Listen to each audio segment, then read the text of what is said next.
the store, but down there, but down here. You know, I seem to remember a time way back when I was just a little kid. And that wasn't too long ago, you understand. Then one day I was coming back from the schoolhouse. And me and my brother, we walking along the road there. And we see this cow standing in the middle of the road. And my brother said to me, see, there's a cow standing in the middle of the road. And I said, well, that don't look right. And he said, that's right. Me and my brother, we went away, and we got ourselves these sticks.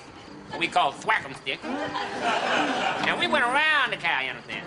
And we whooped its butt. Yes, sir, we whooped its butt into it back in Farmer Jackson's field, because that's where that cow belonged, you understand? Yes, I was.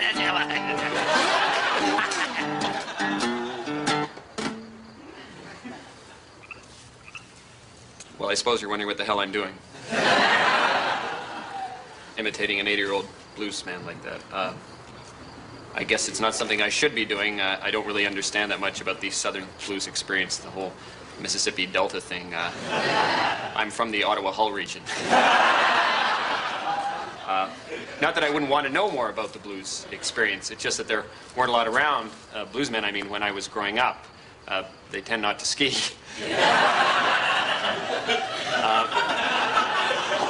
So I guess my musical roots are probably actually closer to the Pogues. It's just, but it's just not the same vibe, you see. It's just that every time I take out an old college Leadbelly album and I put it there on the turntable, it's like, you know, I seem to remember a time. Yeah, I do. I seem to remember a time, like the time that I was playing with Mississippi Fred McDowell down in Tennessee, you know. And we was playing a juke joint, as I remember. And at this juke joint, it was built out over an old liquor warehouse, you understand? And there was some barrels of bad liquor down the basement. Very volatile stuff, you know. So we was about halfway through our set that night, you understand? And I hear a kaboom, and I see Mississippi Fred going up through the roof like a rocket, yes? Now, he go up, but he don't come back down. I didn't see him like 9, 10 years later until in Chicago I saw him again. He was playing the same song, too. And when I saw him, I jumped up on stage with him, and I said, come on, Mississippi Fred, let's hambo. Oh, yeah, we hambo down there. We hambo down. We hambo down there. Ow!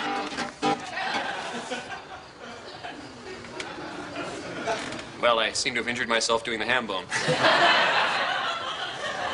I guess the saner of you might say, what are you doing the ham bone for in the first place, college boy? You'll injure your lily-white collegiate hands. You'd be right. Well, I think I should just leave. Yeah. I think I should just end this. Of course, I could always leave in the key of C.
She got mad, threw a drink, and left.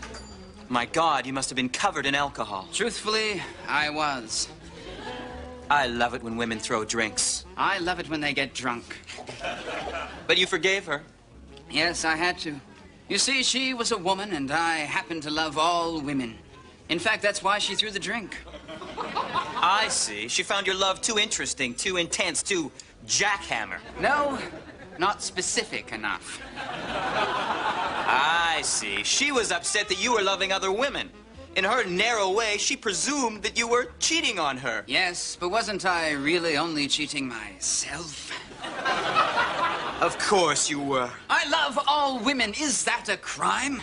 Actually, in some places it is. Oh? But it's not a crime of the heart. Ah. You were brave to love her and her sister and the maid. Yes. We are not pigs. No, we just love women. How many? All. Yes, but how many women have you loved? Oh, loved. I would have to express the women I have loved as a percentage of the whole. Oh, say 40%. Ooh, well, that is a lot of women. But they don't understand the way we love. It is not a number. No, but if it were, that number would be quite high. 40%. You understand. Sometimes I wish that you were a woman. Oh, as do I. Then I could love myself. And if you were a woman, I would love you and wait for you to throw a drink on me. And I would throw one, were I a woman. And were you a woman, I would deserve it. It is in our very makeup. We cannot change who we are. No, to change would mean to make an effort. We just love women. Yes.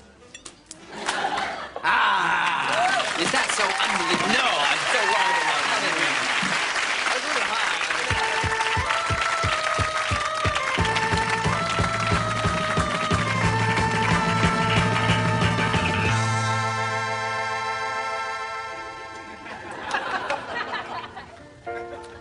What I, Buddy Cole, love best about dinner parties is that moment when the conversation suddenly dies a horrible death.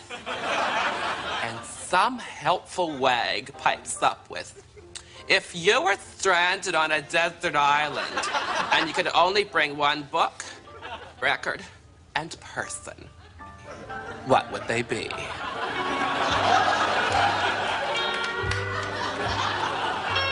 What are the odds? I can't believe it. Here I am, stranded on a desert island. And my only supplies are my favorite book, All About Rhoda, by Peggy Hertz from Scholastic Press. And my favorite album, Johnny Mathis and Denise Williams. That's what friends are for. I always like to have an ex-lover's music around. Denise is good, too. And for companionship, the one and only Oscar Wilde. Oscar, say something funny. Shall I? Yes, do your stuff. Do the wild thing. Well, buddy, I recall that as I lay dying in my deathbed, I came out of my stupor momentarily and declared with perfect aplomb, either that wallpaper goes or I do. Oh, that was rich, Oscar.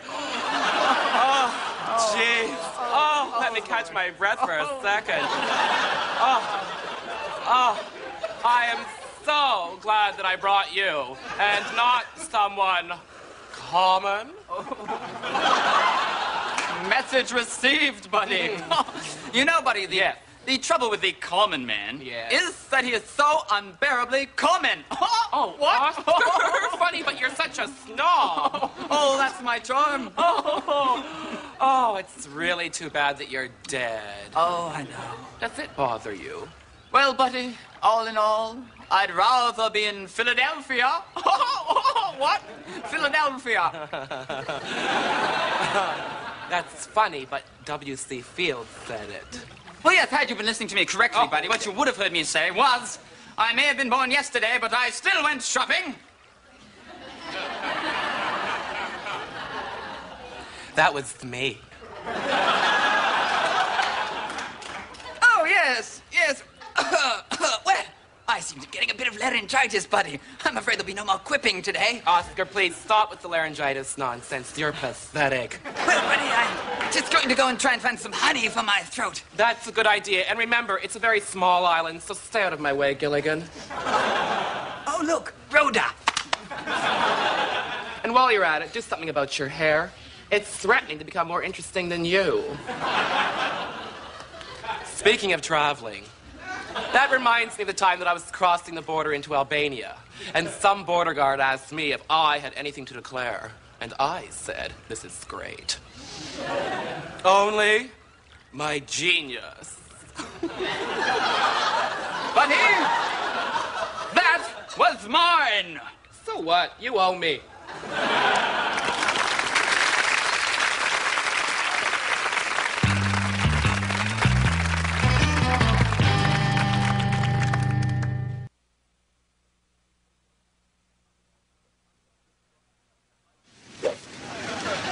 I'm a golf pro, so obviously I wake up in the garbage.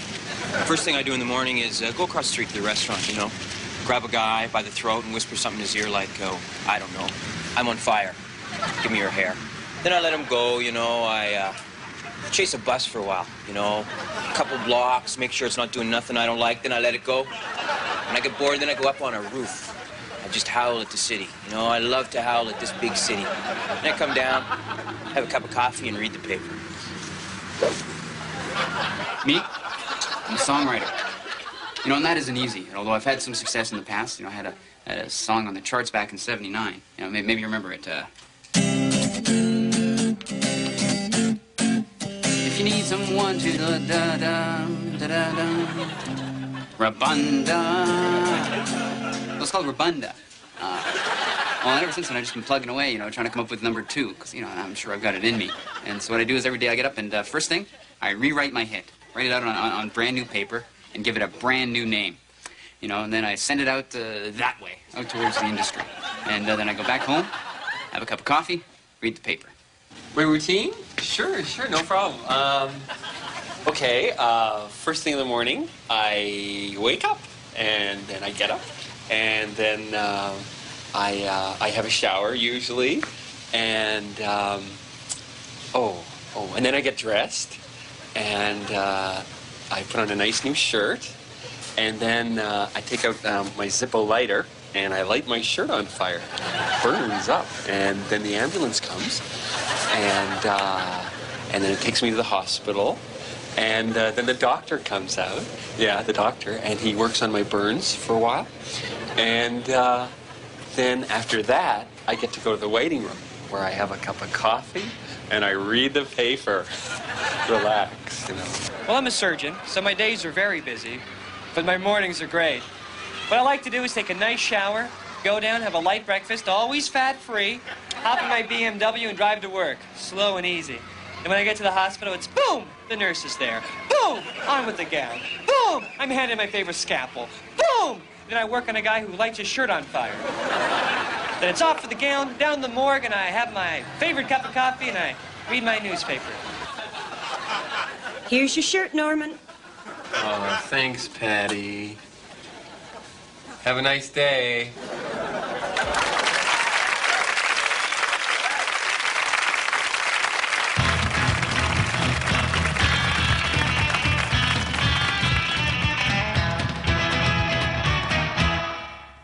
Excuse me. Seeing as you're under my car, does that mean it's not done yet? No, it means I'm still working on it. Well, then how am I supposed to get home? So I don't know, but when your car is ready, you'll know, okay? Are you making fun of me? No, you'll know when I'm making fun of you. Well, I'm gonna go across the street and drink some coffee, but I'm prepared to sleep here if I have to. Yeah. I've been a mechanic for 17 years. I love cars, and I consider myself lucky that my job is something that I love. But I don't think I'm your average grease monkey. Hey, I love the opera. As a matter of fact, I happen to be writing a light opera about a guy who brings a station wagon to an auto shop. They don't have the extra parts he needs, and he kills his lover. Very nice. I also have an extensive wine cellar that was once written up in a magazine called Wine, Wine, Wine. But I think the thing that sums me up best is this. My beautiful blonde locks. When I was a young lad, my tragically bald mother told me, son, beautiful hair is a wonderful treat to the world. Don't do what I have done, my son. Take care of your hair. Take care of your hair. So I have. And I think that I've added a different color to the typical perception one has of the garage mechanic. Hey, Russ. Hey, Ross. Hey, McGill. Hey, Paulo. Looking good today, Ross. Thanks very much. At first, the guys I worked with hated me and made fun of me all the time. Oh, hi. But as time went by, they not only got used to my hair, but they developed a sense of pride over it. Oh, yeah, that's good. Hey, what the freak is that? Hey, I read a magazine last night at Springtime. I'd like to try something different if you don't mind. Stop reading. I'm not going to stop reading. I think he needs a new look. Guys, come on!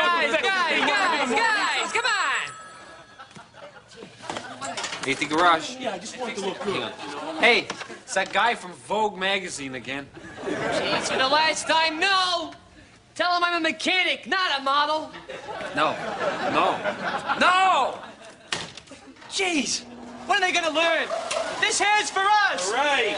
Yeah, do her! Here, come on, give me the pencil. Give me the pencil. Come on, let's go. Let's go. Come on.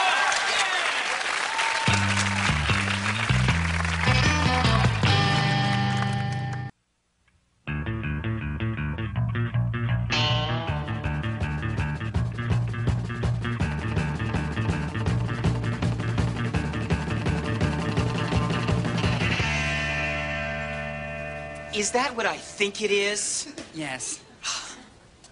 Is that a baby? Yes, it is. May I? Oh, please do, please. Oh, look at it. Is it? Oh,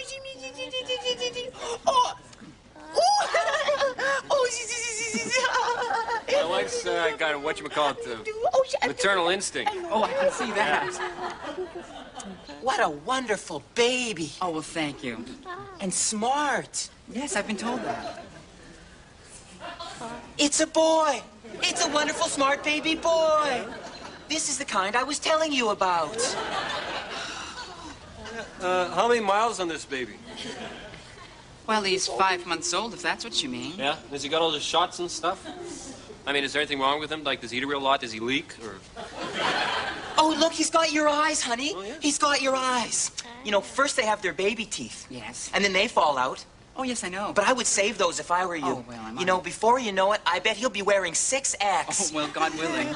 I know a lot about babies because this is the kind of baby I hope to have one day. Oh, well, I'm sure you'll have a lovely baby someday. Are you pregnant? No, I can't have children of my own. Oh, I'm sorry. I shouldn't have said anything. it's not her fault, it's mine. Oh. Yeah, I had a vasectomy when I was 14. You know, a lot of the guys were doing it, sort of manly thing, vasectomy, tattoos, that kind of stuff. Well, I am sorry. Hey, don't be sorry. I was pretty popular in high school, as you can well imagine.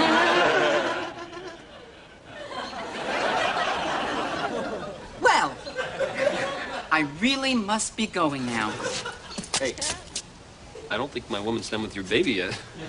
No, I'm not. But I have to go. Great. She can leave the baby here with us. Oh, would you? That would be so nice. We could play and sing. No, no, I don't think that's such a good idea. Wait, are you telling me that you don't think my woman's good with children? No, that's not what I'm saying. No, it's just that I really have to go. They call them bouncing baby boys, but they don't bounce, you know. Please. They just plop.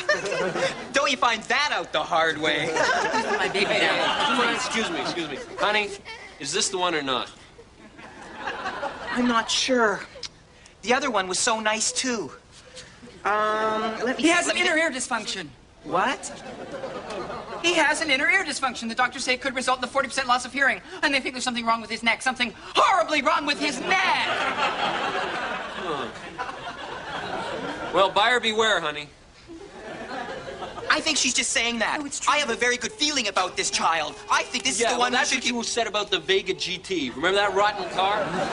Listen, give me back my baby. No, just just give name me on back it. my baby. No, Give me back my baby. Come on. Just give it to me. No, give it to me. Give it to me. There's only one way to settle this. Okay? We'll let the baby decide. What? Oh, give me that. Okay, little guy. Which one of these nice women would you like to be your mom? Pick me. No, pick me. No, Mommy's pick here. me. Mommy's Pick here. me. Come to mommy. Pick me. Come to mommy. No, over here. Come Jinx, on, Jinx. stop it. Over here.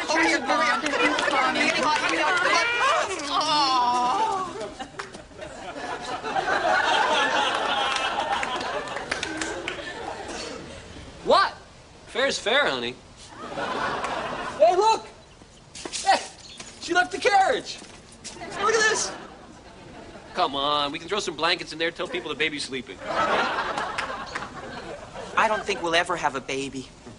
It's God's will. I feel empty. You are. Come on, I'll let this more than a Vega. Come on, look at this. Convertible.